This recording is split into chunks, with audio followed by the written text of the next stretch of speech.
Muy buenas a todos, estamos en una entrega especial de Frikinforme TV para anunciar el tema del nuevo vídeo para el canal de Death Fenor. Como sabrán, y es costumbre, el tema se elige en base a las peticiones que se realizan en la caja de comentarios. Y como el tema anterior fue acerca de la raza de los mandalorianos, hoy toca hablar sobre un personaje. Según nuestro contador, el personaje más solicitado es... ¡Revan! Es un personaje muy querido en el universo de Star Wars, no extraña que sobrepase personajes menores como Kit Fisto o Plo Koon, pero incluso superó a personalidades como Yoda y Mace Windu. Eso es para considerarse. Bueno, sin más aquí les dejo el vídeo holocron de Revan. Un saludo y hasta la próxima.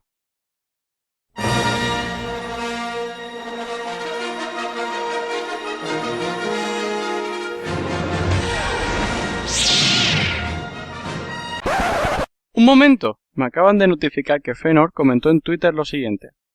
No estoy dispuesto a hacer un vídeo de Jedi subnormales cuya única gracia ha sido estar en el consejo. Los pondría juntos en un vídeo. Bueno, al parecer Fenor se dio tiempo entre sus tweets de pechos para comentar algo acerca de su canal. Y esto cambia las reglas significativamente, porque si los maestros Jedi del consejo se toman como un mismo tema...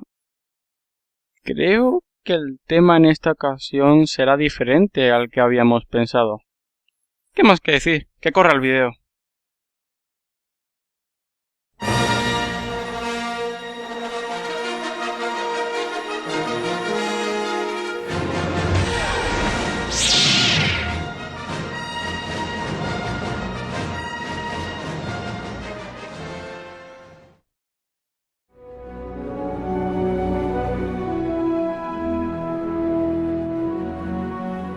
Una de las características más significativas que introdujo el episodio 1 al universo de Star Wars fue la inclusión del Consejo Jedi, el grupo de sabios maestros que lideraba esta orden. Una idea que en sí misma replanteó por completo el cómo eran los Jedi en el antiguo universo expandido, en donde maestros y caballeros iban y venían a voluntad por la galaxia y solo se reunían en momentos importantes ante una amenaza de guerra. Contrario a esto, la amenaza fantasma nos mostró una visión mucho más unida de la Orden Jedi, mucho más estructurada y centralizada, parecida más a una orden religiosa que a una orden de caballería, y con un consejo a la cabeza donde se tomaban las decisiones importantes. El consejo estaba formado por 12 maestros que se congregaban en el templo Jedi. Era una práctica a medio camino entre los caballeros de la mesa redonda y los maestros orientales. Desde allí se tomaban las decisiones que involucraban a toda la orden, desde el entrenamiento de las nuevas generaciones hasta la participación en guerras o misiones para prevenir las mismas, sirviendo a los propósitos del Senado y la República, pero siendo independientes al mismo tiempo. Una idea bastante genial. No es de extrañarse que con el estreno del episodio 1 los Jedi se hayan vuelto tan populares en el universo expandido, cuando antes los personajes más populares de Star Wars eran mercenarios y cazarrecompensas. Siendo que el consejo estaba dirigido por estos 12 maestros, era de esperarse que se tratara de los miembros más poderosos que se pudiera encontrar entre las filas de los caballeros Jedi, y comúnmente era así, aunque no por eso estaban exentos de morir en algún combate o misión, como ocurrió con muchos de los miembros entre los primeros episodios. Pero por la pérdida de cada maestro, el consejo se encargaba de definir otro maestro que tomara su lugar, otro miembro más joven y fuerte, lo que hacía que los Jedi no desaparecieran, sino que por el contrario se fortalecían, pero también los hizo confiados, algo arrogantes, incapaces de ver la oscuridad que los rodeaba, y a merced de los Sith que confabularon contra ellos hasta su inevitable final. Si bien a lo largo de la serie de Star Wars hay algunas variantes de esta misma fórmula para el Consejo Jedi, contando con diferentes integrantes, por mucho el más popular y favorito de todos fue el que vimos en la trilogía de precuelas. ¿Por qué? Porque están las películas, ¿por qué más? Tanto fue su popularidad que se llegó a conocer a detalle a los integrantes que lo conformaban, hasta varios años antes del episodio 1, antes de que llegaran los primeros movimientos de los Sith para destruir la Orden, antes de la Orden 66. Estos son los miembros que conocemos del Consejo desde su configuración más antigua conocida.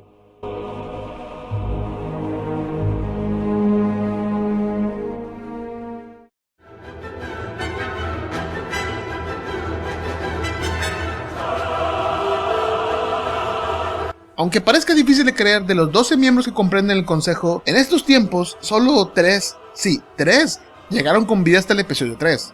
Algunos maestros conocidos no llevaban tanta trayectoria en el consejo como se pudiera creer. Estos 3 maestros antiguos eran el maestro Yoda, Mace Windu y Sisitin. Y de los 3, el más popular y querido por muchos es, por supuesto, el maestro Yoda. La primera vez que vimos a Yoda fue en el episodio 5, cuando estaba exiliado en el planeta Dagobah, Allí es encontrado por Luke Skywalker para terminar su entrenamiento Jedi. En ese momento conocemos lo básico de él, es pequeño, verde, sabio, con la voz de Miss Piggy, con una personalidad bipolar y conflicto entre ser alegre y serio al mismo tiempo, muy viejo, 800 años de edad a sus espaldas en sus propias palabras. Este gran maestro de la Orden Jedi pertenece a la raza... no lo sabemos. Y en serio, no lo sabemos. Nunca se escribió nada sobre su raza o planeta de origen. Esto se debe a que por mucho tiempo el tema fue tabú para George Lucas, y Lucasfilm no permitía las referencias que se pudieran publicar sobre esto en novelas, cómics u otros medios. Cuando los personajes en alguna historia hacen referencia a la especie del personaje, solo se refieren a ella como la especie de Yoda. Al menos se da a entender que existe tal especie. Incluso en las novelas que tienen a Yoda como protagonista, como Legado de los Jedi o Encuentro Oscuro, no profundizan en lo más mínimo el origen del personaje. Por si creían que había por ahí alguna novela que explicara el pasado de Yoda, en realidad no es así. Cuando se habla de su pasado, la respuesta más corta es decir, no se sabe. Podríamos asumir que es una especie de ser creado por la fuerza, una criatura formada por los midichlorianos, algo así como el elegido, pero en menor medida. La cuestión es que Yoda no es el único de su especie, hay otros miembros de esa misma raza que hemos visto a lo largo de la historia de la galaxia, que comparten las mismas características físicas, el ser pequeños, verdes, sensibles a la fuerza, entrenados como Jedi y longevos. Incluso hay otro miembro de la misma especie en el episodio 1, lo que hace bastante difícil identificarlo como alguien único. Ahora que George Lucas ya no está al volante de la continuidad de Star Wars, si es que se puede considerar que alguna vez lo estuvo en realidad, Disney bien podría crear una historia que explique el origen del personaje, pero hasta entonces nos quedamos con una incógnita. Siendo un personaje longevo y como gran maestro de la Orden, ha sido el instructor inicial de casi todos los otros miembros del Consejo, con notables excepciones solamente, y ha estado presente en muchos de los conflictos que enfrentó a la galaxia siglos antes de la batalla de Yavin. ¿Es el más poderoso Jedi del Consejo? Esa es una pregunta difícil de contestar.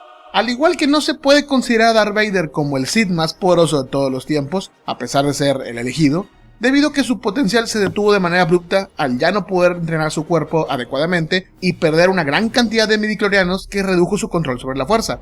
En cambio, se puede decir entonces que Vader era potencialmente el Sith más poderoso de todos los tiempos, pero terminó sin serlo.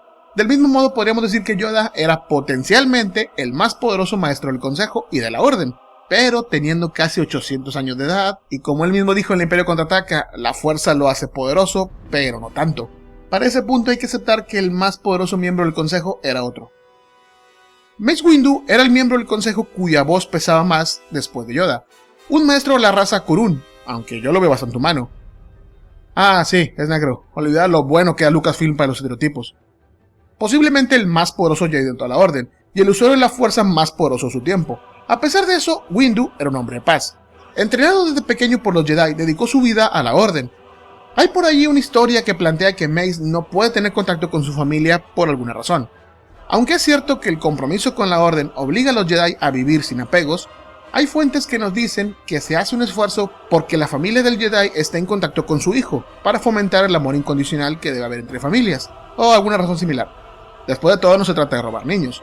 Hay sus excepciones, claro. Hay caballeros como Shattered Head que no podían tener contacto con su familia porque estaban en mundos que no formaban parte de la República, algo que no era el caso de Mace Windu. Por fortuna, el temple del maestro Windu era tremendo y no se vio afectado por estar alejado de su familia, y conforme pasaron los años de entrenamiento y su cuerpo y su mente se fortalecían, también lo fue haciendo su dominio de la fuerza, desarrollando lo que fue su más notable habilidad, la capacidad de ver de forma intuitiva los puntos de ruptura. Los puntos de ruptura son fluctuaciones de la fuerza. Son los momentos en los que la fuerza se intensifica debido a un cambio que puede ocurrir en la continuidad de espacio-tiempo que determina el curso de la galaxia. Los hay en torno a eventos, lugares, personas y hasta objetos. Y no es algo que solo el maestro Windu pueda ver, otros Jedi pueden tener esa habilidad también. Pero Windu es un prodigio en esta habilidad y es capaz de ver las posibilidades que hay detrás de los combates y las guerras que ha librado. ¿Podría haber sido capaz de predecir el final de la Orden Jedi? Pues sí y no. De eso hablaremos más adelante. Esta habilidad, sumada a su gran control de la fuerza y su tremenda habilidad combatiendo con sable de luz, es lo que lo hacen el miembro más poderoso de la Orden. Y ya entrando en el tema, aún no hablamos de su sable de luz. Windu tiene la peculiaridad de utilizar un sable de luz color violeta, que si bien es un color que se vio antes en el universo expandido, no está presente en las películas, salvo por este particular caso. De hecho, ningún otro color que no sean los heroicos verde y azul o el malvado color rojo están presentes en las películas más que en él.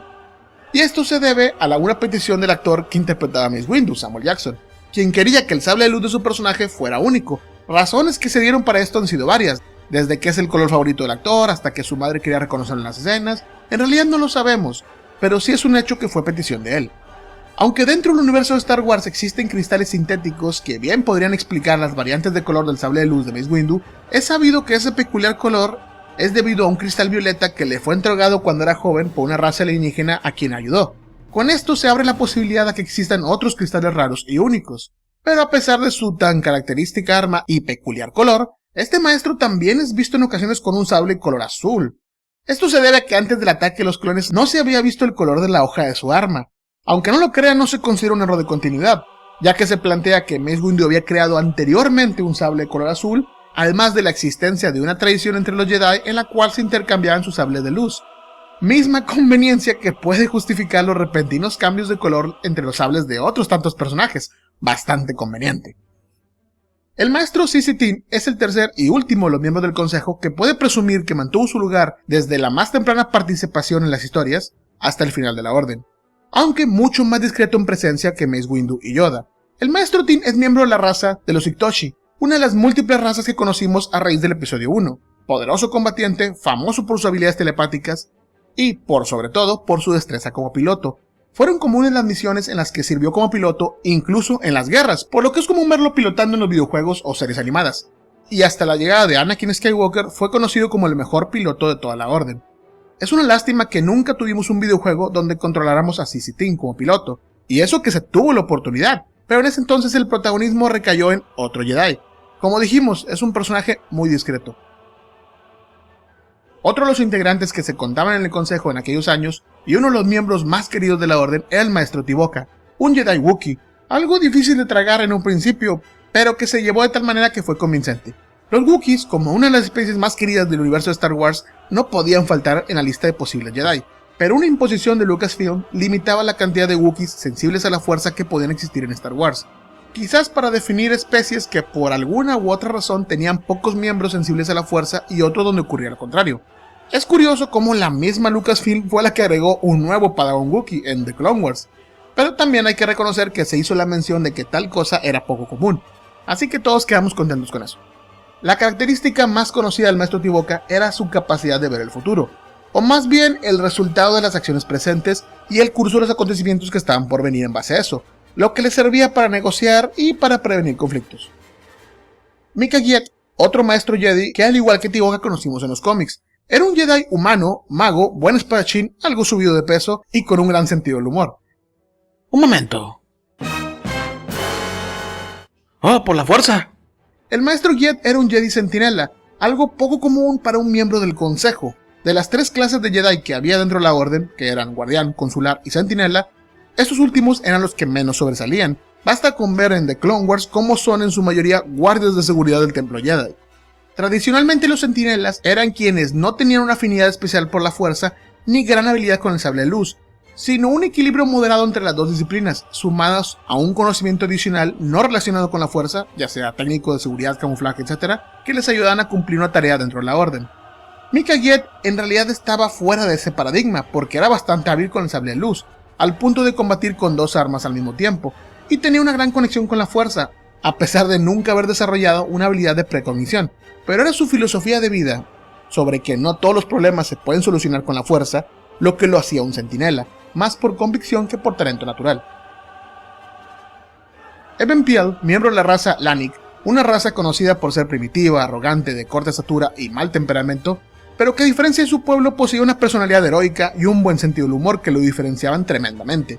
Estaba marcado por una cicatriz que recorría su rostro, huella de una batalla de la cual salió victorioso pero habiendo perdido uno de sus ojos.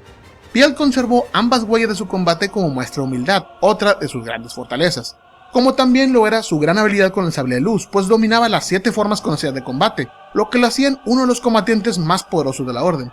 Como curiosidad, se puede ver que en las primeras historias donde aparece, se le ve portando un sable de luz color violeta, pero ya sabemos cómo se hacen los cambios de sable de luz entre los miembros de la orden. Es uno de los maestros Jedi que yo hubiera jurado que sobrevivió hasta el final de la orden, pero una pequeña actualización en las historias dieron un final distinto para él. Ya llegaremos a eso. Yara el Proof, de la raza Crimeana, era un maestro que llamaba mucho la atención en el consejo por su peculiar aspecto. básicamente por su cuello largo. Era conocido por ser un experto en las habilidades de la fuerza como los trucos mentales o las ilusiones, un personaje que tuvo muy poca participación en las historias, seguramente porque su diseño es llamativo, sí, pero muy poco carismático. ¿Qué se le puede hacer? No todos los Jedi pueden ser geniales. Oporrancisis, un alienígena serpiente de 4 brazos. No lo busquen, no hay otro miembro de esa raza en Star Wars de momento. Un miembro muy viejo de la Orden.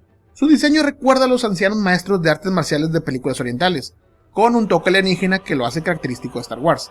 A pesar de ser un brutal combatiente, y digo brutal sin exagerar, porque además de su talento con el sable de luz, puede valerse de sus capacidades físicas, como sus otros 3 brazos y su cola, para derrotar a muchos enemigos al mismo tiempo.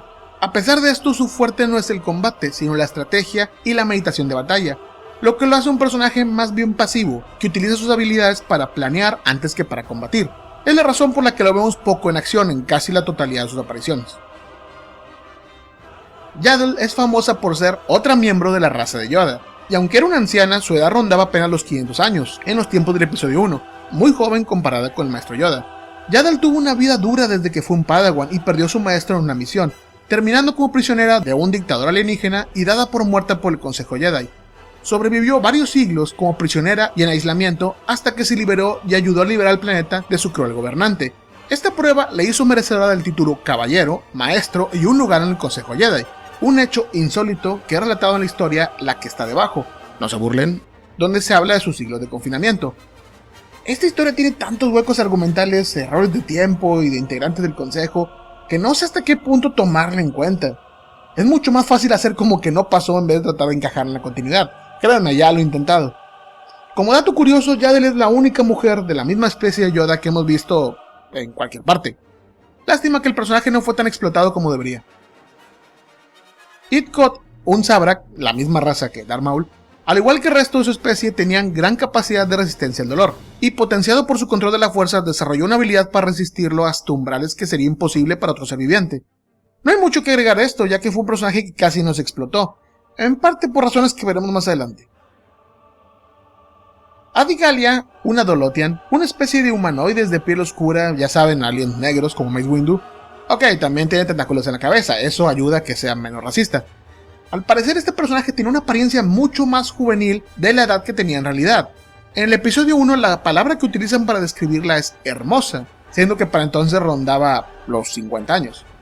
Al igual que el maestro Tim, la maestra Galia fue conocida por ser un excelente piloto, pero a diferencia del primero, esta faceta de ella se llegó a explotar más hasta el punto de protagonizar el videojuego Jedi Starfighter, donde realiza misiones de vuelo con los prototipos de cazas Jedi en los tiempos de la crisis separatista. También apareció como personaje jugable en el videojuego Jedi Power Battles para Dreamcast, donde tiene la peculiaridad de llevar un sable de luz rojo y utilizarlo al estilo Starkiller Ahsoka Tano. Ya que el videojuego se lanzó en los tiempos del episodio 1, es normal que se tomaran algunas libertades con los sables de luz, pero lo de la maestra Galia es algo que hizo levantar la ceja más de uno en su tiempo. Para Jedi Starfighter, donde se ve a la maestra Galia usando brevemente un sable de luz, el color se cambió de rojo a azul, pero se mantuvo la misma forma de sostenerlo. Supongo que esa postura algunos Jedi los hace ver bastante geniales. ¿Cuántos llevamos? ¿11? ¿11 miembros? Nos falta uno para completar los 12 que comprenderían el Consejo Jedi, unos 45 años antes de la batalla de Yavin. Pero para eso hay que rebuscar un poco por ahí. La novela Sendero Desconocido nos habla del maestro Dune, un Jedi cuya gracia era ser el mejor en almacenar las grabaciones holográficas del entrenamiento de los iniciados Jedi. Un archivista, vaya. ¿Qué más sabemos de él? Pues nada, esto es lo que se comenta, el personaje solo tiene una mención en el universo expandido. No sabemos cuál era su aspecto y ni siquiera de qué raza era, solo podemos asumir que murió, de viejo supongo, rondar los 70 cuando se hablaba sobre él. Y su lugar en el consejo fue tomado por la antigua Padawan del maestro Mace Windu. Depa Billaba era un Jedi de raza humana. Todo lo que no. Como verán tiene rasgos hindús, así que tiene que ser un alien. Es una Chalactan, una raza poco vista en las historias. A los pocos meses de haber nacido, Depa y su hermana fueron oportunamente salvadas por el maestro Mace Windu, quien descubrió que ambas eran sensibles a la fuerza y las llevó consigo Coruscant para iniciar su entrenamiento. Con el tiempo, el propio Windu sería quien tomaría a Depa como su Padawan, con lo que se forjaría una estrecha relación entre los dos, que se puede ver hasta en su forma de combate, pues ambos dominaban la técnica de combate Vapar, la séptima forma de combate es con sable de luz. Una vez que fue parte del Consejo, Vilava fue uno de los miembros que más se opuso a la militarización de la Orden y a la creación de un armamento e infantería para la República, pues consideraba que era una amenaza para la paz de la galaxia y que estaba en contra de los principios de la Orden Jedi. Estas ideas fueron las que la llevaron a caminos que quizá un Jedi no debería recorrer jamás. Esta es la configuración del Consejo Jedi más antigua, de la cual se conocen a sus 12 miembros a profundidad, los que mantuvieron el periodo de paz que caracterizaba a la República en aquellos años, antes de que los Sith iniciaran sus movimientos desde las sombras. Claro que los Jedi superaban desafíos y combatían amenazas, pero no habían enfrentado una guerra real en siglos, hasta el comienzo de la guerra hiperespacial Stark.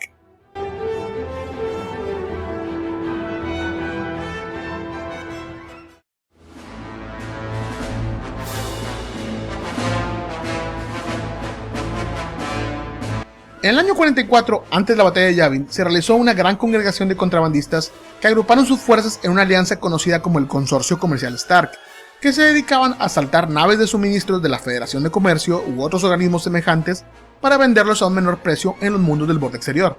Esta iniciativa fue motivada por el famoso contrabandista y visionario Jaco Stark. Estoy consciente que esto puede generar un chiste sobre lobos o planchas que me negaré a usar. Bajo la presión de los comerciantes que amenazaban con aumentar su ejército de droides para defenderse ellos mismos, el Senado y los Jedi debieron interferir para buscar una solución diplomática entre el consorcio y la Federación. El Consejo envió al maestro Tivoca para realizar negociaciones, acompañado por su antiguo padawan Plo Koon, la maestra Adi Gallia y otros caballeros Jedi. Claro que estos contrabandistas no eran rivales para las fuerzas combinadas de la Orden Jedi, la República y la Federación de Comercio, pero una serie de sucesos y acciones comprometieron la situación y convirtieron el problema comercial en un conflicto armado a gran escala. En primer lugar, la respuesta de la República fue movilizar una flota de guerra para atacar a los contrabandistas, un ataque a traición, sin autorización del Senado, antes de que los caballeros Jedi pudieran negociar una solución pacífica.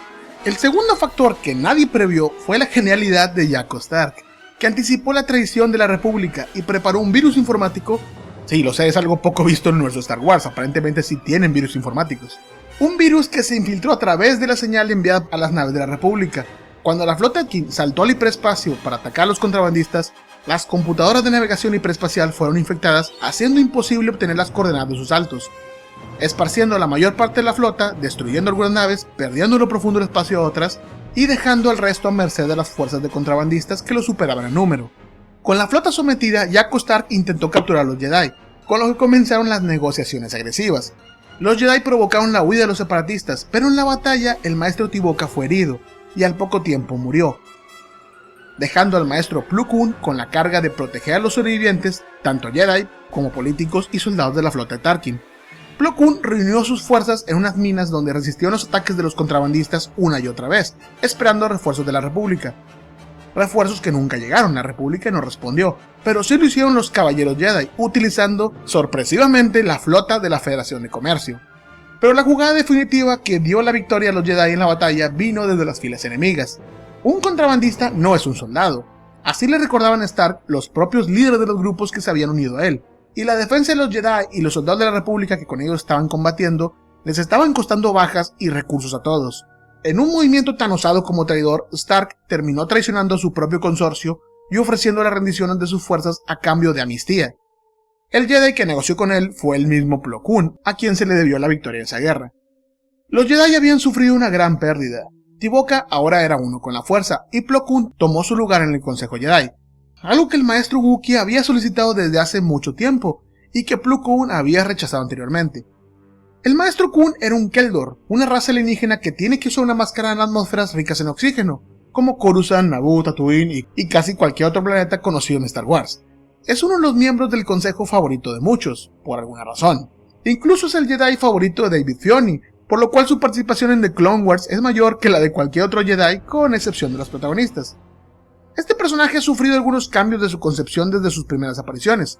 Se puede ver cómo al principio se concebía como un Jedi entrado en años, viejo pero fuerte, por decirlo de alguna manera. En la guía de personajes del episodio 1 se le llama veterano, y al igual que Adi Gallia es un personaje jugable en Jedi Power Battles, y se puede considerar como el personaje tanque del set, es decir, el personaje fuerte pero lento.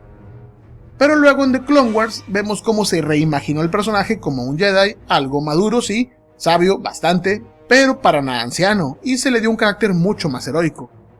Su participación en la guerra hiperespacial Star fue una de las cosas que se crearon para justificar errores de continuidad. En la ya mencionada guía de personajes del episodio 1, se menciona que Plo Koon participó en la guerra hiperespacial, pero para ese entonces la única guerra conocida como hiperespacial era la que se tuvo con el Imperio Sith 5000 años antes de la película. Así que se creó una nueva guerra con el personaje Stark como causante del problema y aportando su nombre a esa lucha. Siento como si la continuidad hubiera esquivado un disparo blaster por cómo quedaron también las cosas.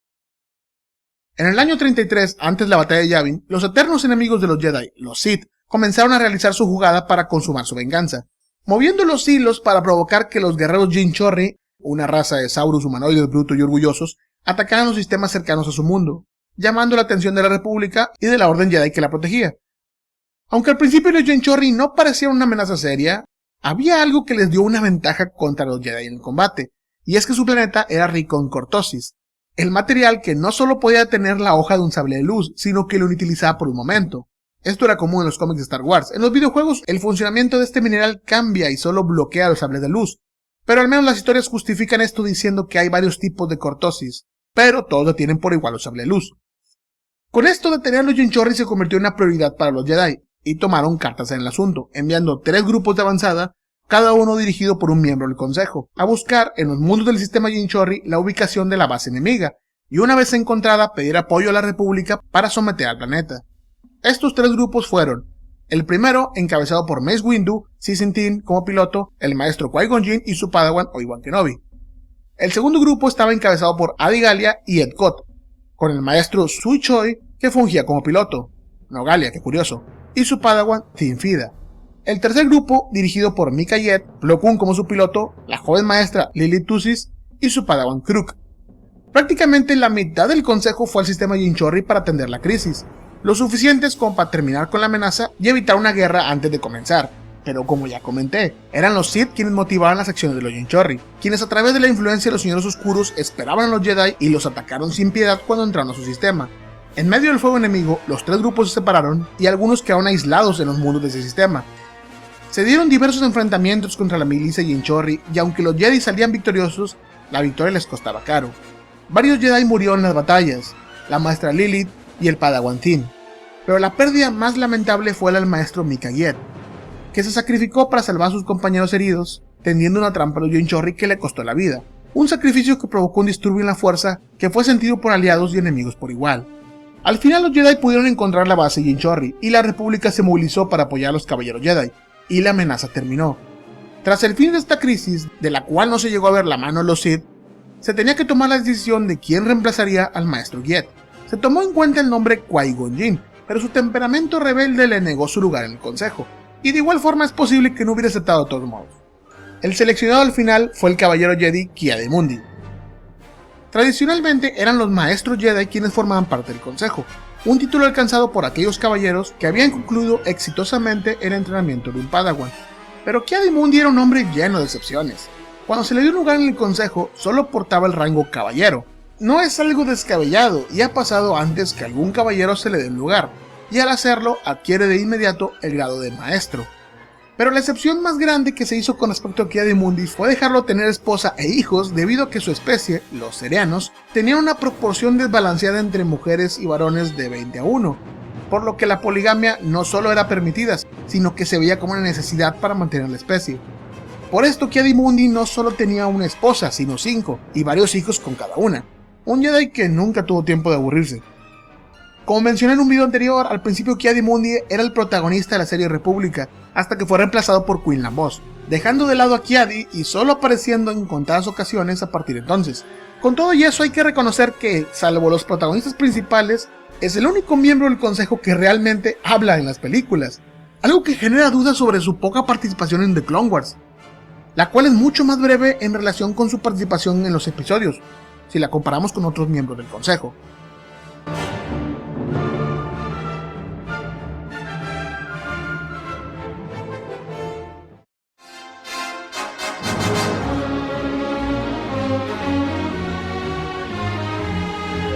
Y así tenemos la organización del consejo que vimos en La Amenaza Fantasma. Por supuesto, el Consejo Jedi tuvo aún más cambios en los tiempos que estaban por venir, pero tendremos que dejar eso para otro video ya que este se alargó bastante. En la segunda parte veremos cómo fueron cambiando el resto de los maestros hasta el inevitable final de la orden.